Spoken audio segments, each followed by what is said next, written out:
টানা তাপপ্রবাহ ও বৃষ্টির ঘাটতিতে ইউরোপের অন্যতম গুরুত্বপূর্ণ নৌপথ রাইন নদীর পানি নেমে গেছে রেকর্ড সর্বনিম্ন পর্যায়ে। জার্মানির কোলন এবং নেদারল্যান্ডসের লোবিথে গত সপ্তাহে পানির উচ্চতা ইতিহাসের সর্বনিম্ন হিসেবে রেকর্ড করা হয়। জার্মানির সরকারি তথ্য অনুযায়ী জুলাইয়ের শেষে রাইন নদীর 44% এবং দানিউব নদীর 78% পরিমাপ কেন্দ্রে পানির স্তর ছিল অস্বাভাবিকভাবে নিচে।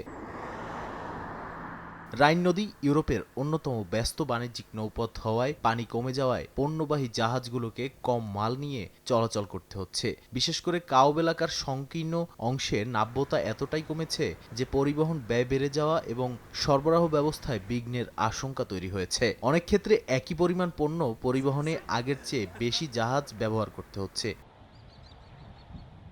সংকট শুধু রাইনে সীমাবদ্ধ নয়, দানিউব নদীর পানিও কয়েক দশকের মধ্যে সর্বনিম্ন পর্যায়ে নেমে যাওয়ায় সার্বিয়া, রোমানিয়া ও হাঙ্গেরিতে বিদ্যুৎ উৎপাদন ব্যাহত হচ্ছে। হাঙ্গেরির একমাত্র পারমাণবিক বিদ্যুৎ কেন্দ্র কম সক্ষমতায় চলছে, আর রোমানিয়ায় বিদ্যুৎ সাশ্রয়ে দুটি বড় গাড়ি কারখানা সাময়িকভাবে উৎপাদন বন্ধের সিদ্ধান্ত নিয়েছে। ইতালির দীর্ঘতম নদী পোতেও খরা সতর্কতা সর্বোচ্চ পর্যায়ে উন্নীত করা হয়। নদীতে সমুদ্রের লবণাক্ত পানি ঢুকে পড়ায় কৃষি ও সুপেয় পানির সরবরাহ হুমকির মুখে পড়েছে।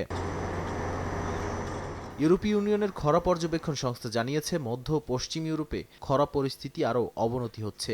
আবহাওয়ার পূর্বাভাস বলছে অন্তত আরও এক সপ্তাহ অনেক দেশে তাপমাত্রা 40 ডিগ্রি সেলসিয়াসের উপরে থাকতে পারে। বিজ্ঞানীরা বলছেন, বৃষ্টিপাতের দীর্ঘমেয়াদী বড় পরিবর্তনের চেয়ে মানবসৃষ্ট জলবায়ু পরিবর্তনের কারণে তাপমাত্রা বৃদ্ধি ও অতিরিক্ত বাষ্পীভবনই খরাকে আরও ঘন ঘন ও তীব্র করে তুলছে। নাদিম মারজান, সময় সংবাদ।